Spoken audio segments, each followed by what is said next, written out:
하나님께서 저와 여러분에게 주시는 말씀 베드로후서 2장 21절 말씀입니다. 우리 한 목소리로 읽겠습니다.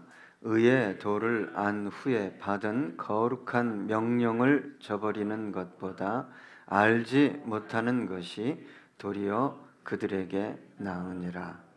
아멘. 군대의 생명은 뭘까요? 군대는 훈련을 해야 할 것입니다. 정신을 무장하고 또 무기를 개발하고 전략, 전술이 있어야 군대다운 군대를 세울 수 있을 것입니다. 그러나 이러한 모든 것들이 완벽하게 갖추어졌다 할지라도 명령 체계가 무너지면 군대가 아닐 것입니다. 그래서 군인은 명령에 살고 명령에 죽는다는 말이 있습니다. 전쟁터에서의 명령 불복종 행위는 즉결 처형을 당할 수도 있습니다. 전쟁을 승리로 이끌기 위해 그렇게 하는 것입니다. 명령이 하달되지 않는 군대는 전쟁 수행 능력을 상실한 군대입니다. 전쟁을 승리로 이끌기 위한 최상위 조건은 명령 체계를 확고하게 세우는 것입니다. 상황이 아무리 긴박하고 전세가 불리하고 후퇴하는 것이 당연해도 전쟁 물자가 부족하다 할지라도 명령이 떨어지기 전까지는 그 자리를 지켜야 합니다. 전멸당할 것이 분명해도 그 자리를 지켜야 합니다. 승리하라고 명령한 것이 아니라 그 자리를 지키라고 명령한 것이기 때문입니다. 전쟁의 큰 그림 속에서 어떤 지역, 어떤 부대는 단 몇 시간 혹은 며칠을 버티기 위한 희생양이 되어야 할 때도 있습니다. 공격도 후퇴도 명령을 따라야 합니다. 비밀리에 정해진 시간에 실행되어야 합니다. 상황이 급박하다고 스스로 결정할 수 있는 것이 아닙니다. 군대는 오직 명령에 의해서만 움직여져야 합니다. 그래서 명령이 전달되어지지 않고 이행되지 않는 군대는 아무리 훈련을 많이 했고 좋은 무기, 전략, 전술을 가지고 있다 할지라도 전쟁에서 결코 승리할 수 있는 군대는 아닐 것입니다. 뇌를 다치면 신경계통이 마비되어 온몸이 말을 듣지 않는 것처럼 결코 전쟁에서 승리할 수 없는 군대일 것입니다. 성경은 저와 여러분을 가리켜 의의 군사라고 말합니다. 디모데후서 2장 3절로 4절 보면 너는 그리스도 예수의 좋은 병사로 나와 함께 고난을 받으라. 병사로 복무하는 자는 자기 생활에 얽매이는 자가 하나도 없나니 이는 병사로 모집한 자를 기쁘게 하려 함이라.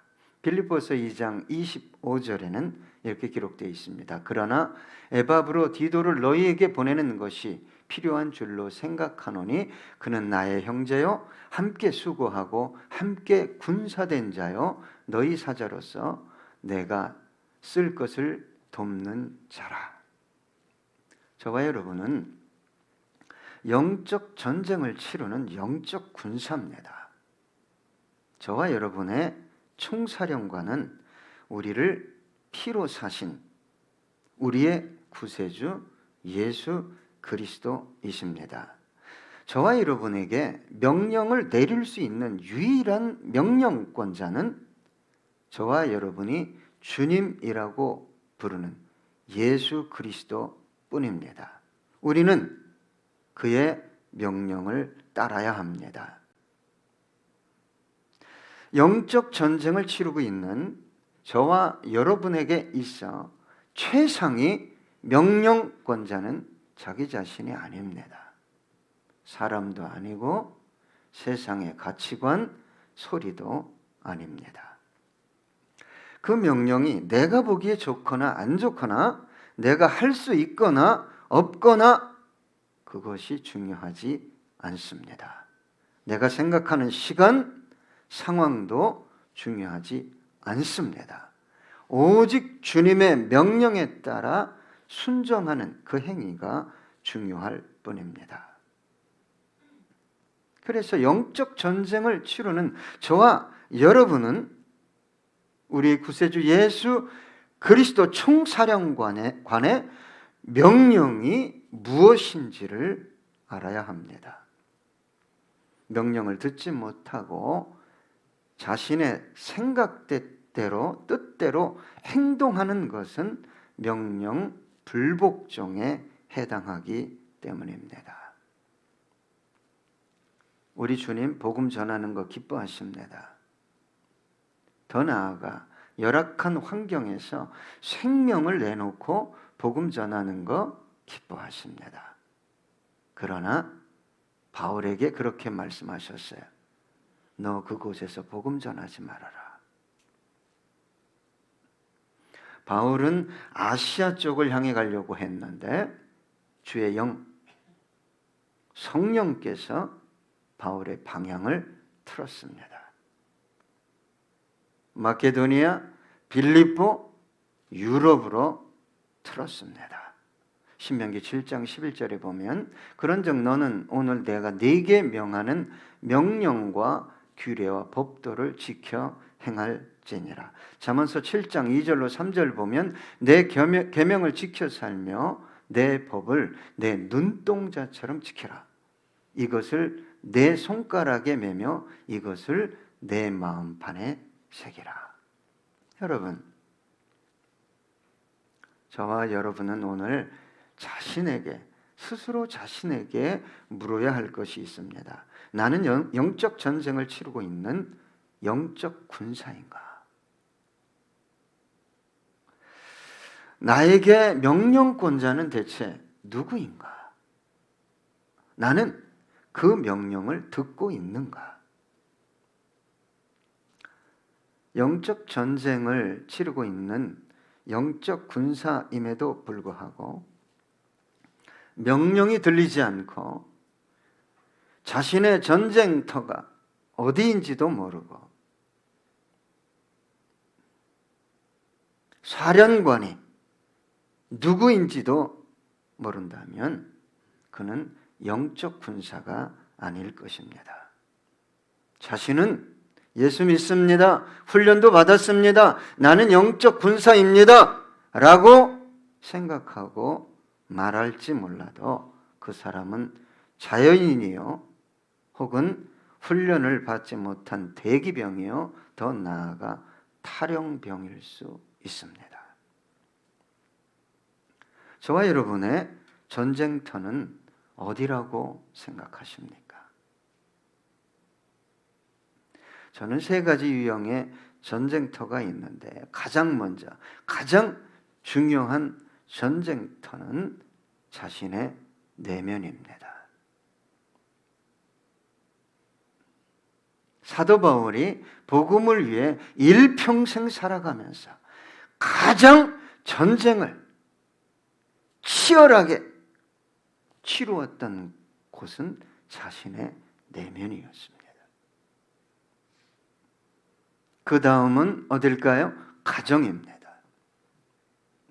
사탄이 최초의 공동체 가정을 파괴했듯이 지금도 끊임없이 부모와 자녀, 자녀와 부모, 형제와 형제, 아내와 남편 끝없이 연합하여 평화를 누리게 하지 못하게 하는 곳이 가정입니다. 세 번째는 저와 여러분의 전쟁터는 삶의 터전입니다. 가장 오래 머물러 있는 공간, 내가 가장 자주 만나는 사람, 대화를 가장 많이 하고 일을 가장 많이 하는 그곳이 저와 여러분이 영적 전쟁을 치루어야 할 곳입니다. 여러분, 군사를 모집해서 훈련하는 곳은 어디일까요? 교회입니다. 교회는 전쟁터로 보낼 영적 군사를 양육하는 곳입니다. 단지 성도로 나의 욕구, 나의 욕망을 채우기 위해 부른 것이 아닙니다. 주님의 길을 걸어가는 의의 군사, 곧 제자를 만들고 양육하는 것이 교회입니다. 때로는 전쟁터에서 얼마나 많은 상처, 아픔, 절망, 공포, 두려움을 품고 교회에 오겠습니까? 그 영혼을 치료하고 회복시켜서 다시 어디로? 전쟁터로 파송하는 것이 교회여야 합니다. 많은 그리스도인들이 전쟁을 원하지도 않고 하지도 않습니다. 평화롭게 세상과 더불어 그냥 내가 원하는 것 얻으며 살면 되지. 그렇게 살아가고 있습니다. 복음을 전하고 복음을 위해 산다는 것은 전쟁을 치르겠다는 것입니다.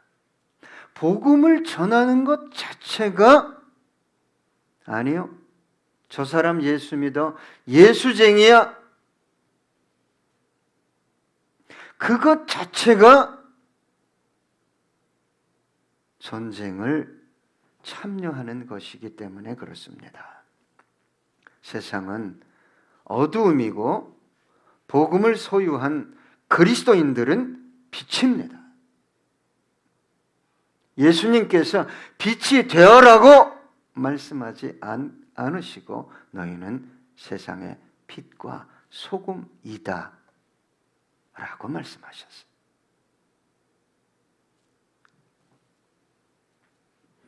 어두움은 빛을 거부합니다. 견디지 못합니다. 그래서 어두움은 빛을 품고 가는 영혼들을 어떻게 해서든지 제압하거나 제거하려고 합니다. 왜요? 빛이 어두움을, 거짓을, 육체를 가지고 사는 삶이 전부인 것처럼 쾌락을 위해, 세상 어떤 것들을 위해 살라고 하는 그 가치를 몰아내기 때문에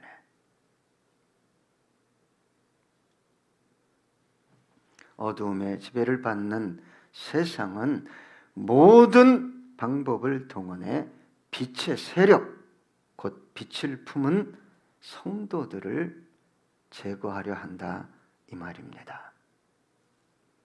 사탄 자신의 나라가 흔들리는데 세상 임금인 사탄이 그냥 있겠습니까? 사탄은 자신의 나라가 흔들릴 때 사악한 교묘한 모든 수단과 방법을 동원해 하나님의 나라 곧 복음의 확산을 막습니다. 조롱합니다. 비웃고 멸시합니다. 예수 믿는다며 꼬리를 잡습니다. 위협합니다. 핍박합니다. 더 나아가 죽이기까지 합니다. 그래도 안 되면 하는 게 뭘까요? 유혹합니다. 미혹합니다. 예수님도 시험했는데 저와 여러분을 시험하지 않겠습니까? 세상의 모든 영광을 보여주면서 우리 구세주 예수께 네가 만약 나에게 한 번만 엎드려 경배한다면 이 모든 영광을 너에게 주겠다고.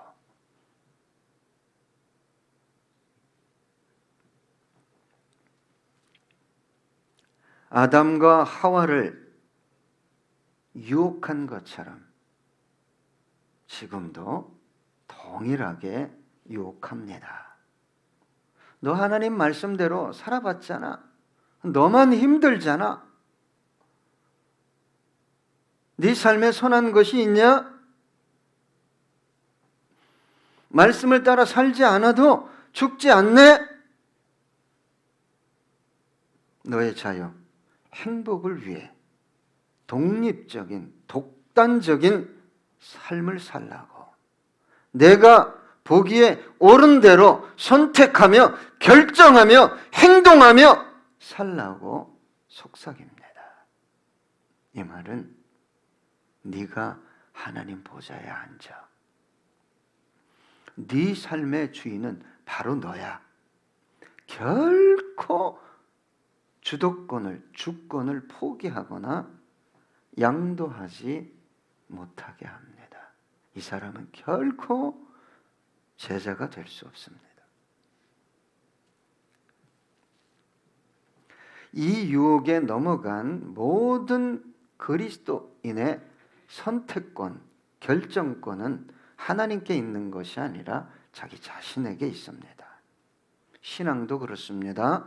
자신이 보기에 좋은 대로 결정합니다. 하나님은 만물을 창조하시고 인간을 자신의 형상대로 빚으시고 창조하시고 말씀하셨습니다. 6일째 하나님 보시기에 심히 좋았더라.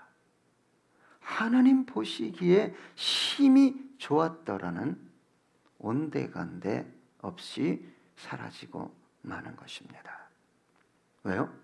절대 주권이 자신에게 있기 때문에 사는 것도 신앙도 내가 다 결정합니다.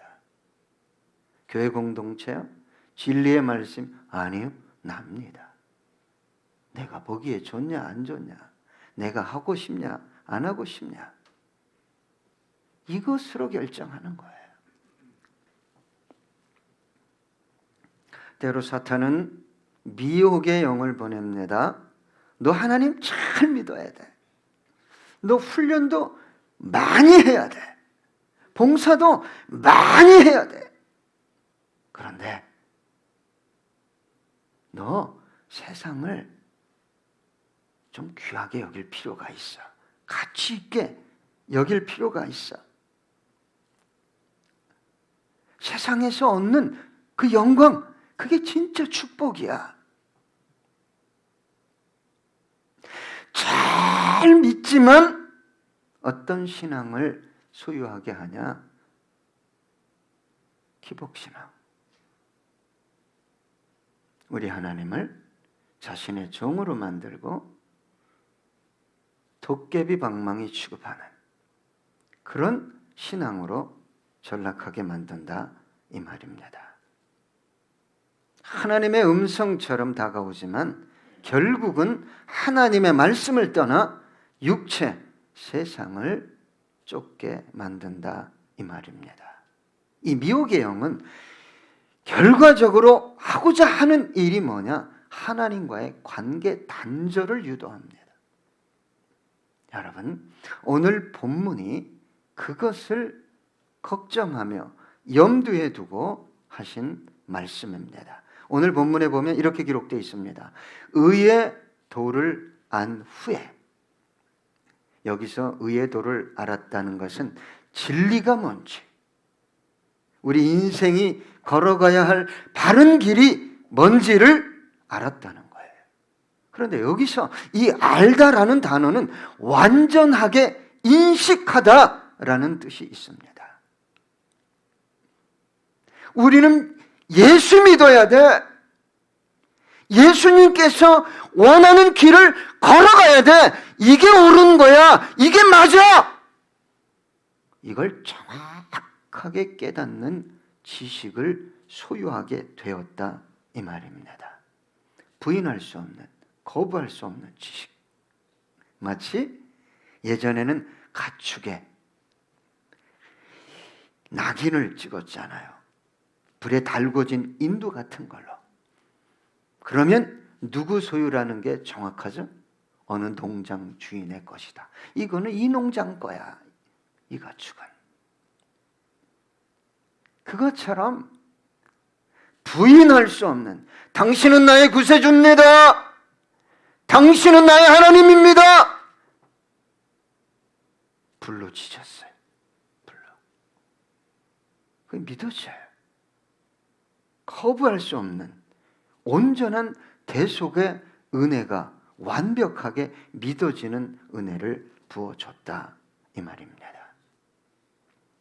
이 지식이 인간에 의해서, 인간이 원해서, 인간이 노력해서 얻게 된 지식, 믿음이 아닙니다. 하나님의 선물입니다. 예수가 믿어지고, 구원이 믿어지고, 죄 용서가 믿어지고, 부활, 심판, 천국, 재림이 믿어지는 지식을 완전하게 소유하게 되었다 이 말입니다. 요한복음 14장 6절에 보면 예수께서 이르시되 내가 곧 길이요 진리요 생명이니 나로 말미암지 않고는 아버지께로 올 자가 없느니라. 이게 믿어져요. 예수 외에 구원자 없다, 천국 못 간다, 누가 뭐라고 해도 믿어진다 이 말입니다. 사도행전 4장 12절 보면 다른 이로서는 구원을 받을 수 없나니 천하 사람 중에 구원을 받을 만한 다른 이름을 우리에게 주신 일이 없음이라 하였더라. 예수 외에 죄로 영원한 멸망의 지옥불에 떨어질 인생을 구원할 다른 이름 없습니다. 여러분, 저와 여러분의 삶이 아무리 힘들고 어려워도 이 믿음은 사라지지 않습니다. 내가 하나님의 자녀입니다. 예수 그리스도를 통해서 나는 죄 용서를 받은 존재입니다. 여러분, 이 믿음이 사라진 적 있습니까? 다만 이 믿음이 희미해져 힘을 잃고, 믿음이 힘을 잃고 세상에 붙들려 세상을 사랑하고 종노릇하는 일은 벌어지지만 그럼에도 불구하고 이 믿음이 사라지지 않습니다. 그래서 고통스러운 거예요. 내가 하나님의 자녀인데 이렇게 살면 안 되는데, 내가 하나님의 자녀인데 이렇게 말하면 안 되는데, 내가 하나님의 자녀인데 이걸 갖기 위해 내가 이렇게 선택하면 안 되는데, 내면의 소리는 계속 들려오지만 어찌할 수 없는 삶을 지속하게 된다 이 말입니다. 끝없는 성령의 근심, 탄식, 경고에도 불구하고 세상 유혹에 붙들려 종노릇하는 삶을 살게 될 때 어떤 일이 벌어진다고 주님은 말씀하시냐? 이렇게 말씀하십니다. 의의 도를 안 후에 받은 거룩한 명령을 저버리는 것보다 알지 못하는 것이 도리어 그들에게 나으리라. 여러분, 의의 도를 아는 것과 거룩한 명령을 받아 실행하는 것은 차원이 다른 얘기입니다.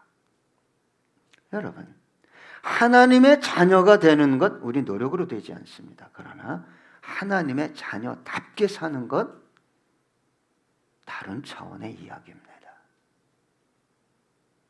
예수를 믿는 것과 예수님의 제자로서의 삶을 살아가는 것 전혀 차원이 다른 이야기다 이 말입니다.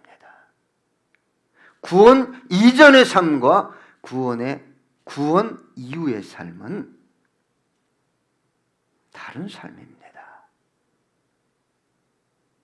돈을 쫓아가고 쾌락을 쫓아가고 자아를 쫓아갈 수 없어요.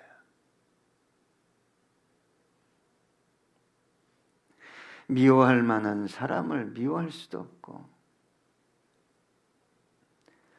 이 사람과의 관계는 단절했으면 좋겠는데 단절할 수도 없는 그런 삶을 살아가게 된다, 이 말입니다. 저와 여러분은 천국을 향해 가는 나그네들입니다. 이 세상은 저와 여러분의 진정한 온전한 집이 아닙니다. 이 길을 동역자들과, 믿음의 동역자들과 함께 걸어가야 합니다.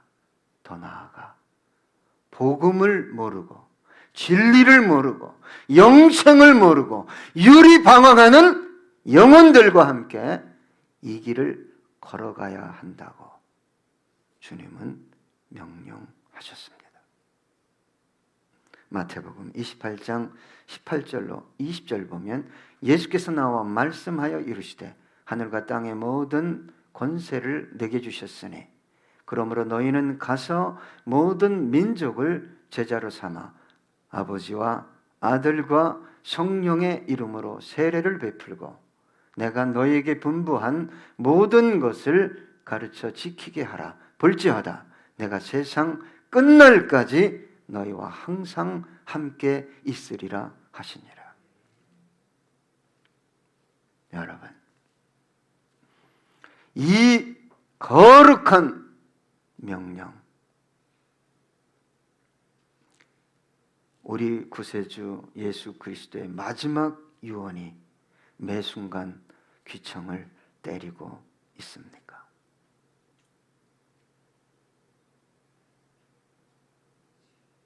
뭐에 붙들려서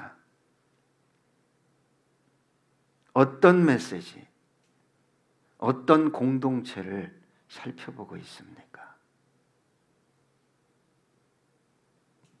이 혼란하고 혼탁한 세상 속에서 온전한 그리스도인으로 거룩한 명령을 수행하는 의의 군사로 살아간다는 것은 결코 쉬운 일이 아닙니다. 타협합니다. 자신도 모르게 인간적인 방법을 사용하고 세상 기존 가치를 따라 살아가게 됩니다. 사탄의 유혹에 빠져 거룩한 명령을 망각한 채 세상에 휩쓸려 살아가기도 합니다. 이 시대는 사탄의 유혹, 미혹의 소리가 난무하는 시대입니다. 그런데 그 소리가 너무도 교묘하고 매력적이어서 이것이 사탄으로부터 나온 소리인지도 모르고 감지도 못하는 영혼들이 얼마나 많은지 모릅니다. 가슴 아픈 것은 교회 안에서까지 이 유혹, 미혹의 소리가 들린다는 거예요. 모이면 돈 얘기, 모이면 성공 얘기,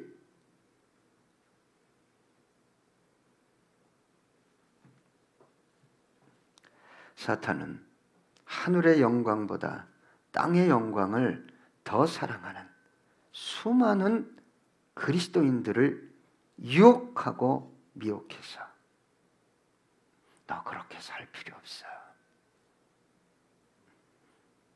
네가 왜 그 명령을 따라 살아야 돼? 그렇게 하지 않아도 행복하게 자유롭게 풍요롭게 사는 그리스도인들이 얼마나 많냐? 왜 너만 그렇게 살아야 돼?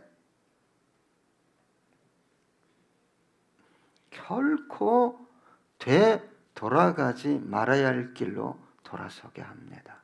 그 돌아가지 말아야 할 길이 어디입니까? 이스라엘 백성에게는 애굽이었습니다. 저와 여러분에게는 세상길입니다. 교회는 옵니다. 예배는 드립니다. 때로 말씀을 받고 은혜를 받기도 합니다. 살아가는 삶의 형태는 세상 사람들과 똑같을 뿐만 아니라 더 못할 때가 얼마나 많은지 모릅니다. 여러분, 거룩한 명령이 들리십니까? 내가 하고 싶고 이루고 싶고 내가 아는 하나님을 동원해서 세상의 어떤 것을 더 얻으려고 발버둥치며 그런 곳을 향해 가려고 합니까? 말리지 않습니다. 가십시오. 그게 옳다고 생각하면 가십시오. 여러분, 의의 도를 알았다는 게 뭡니까? 예수 외에 소망이 있습니까? 구원이 있습니까? 저와 여러분을 자유롭게 할 다른 어떤 것이 있습니까? 죽음 앞에서도 담대하게 자유롭게 잠시 후에 다시 만나자고 그렇게 말할 수 있는 그 생명과 믿음이 어디로부터 나옵니까?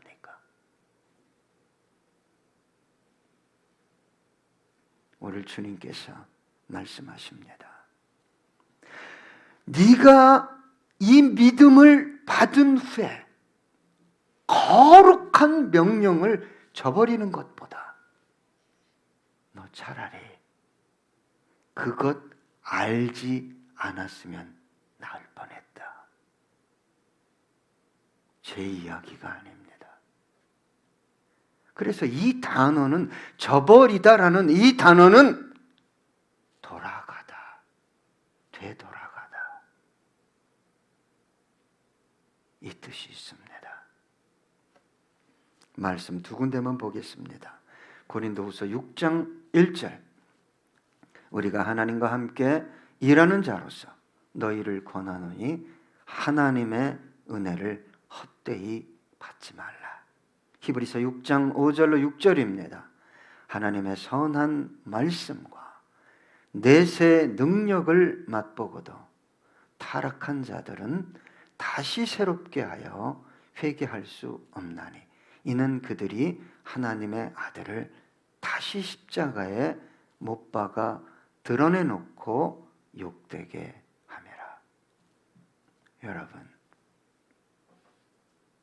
뭐에 붙들려 있습니까?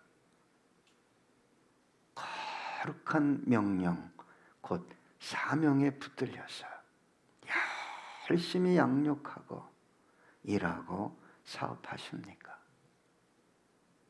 아니면 자아와 세상 욕망에 붙들려 세상의 종노릇하고 계십니까? 기도하겠습니다.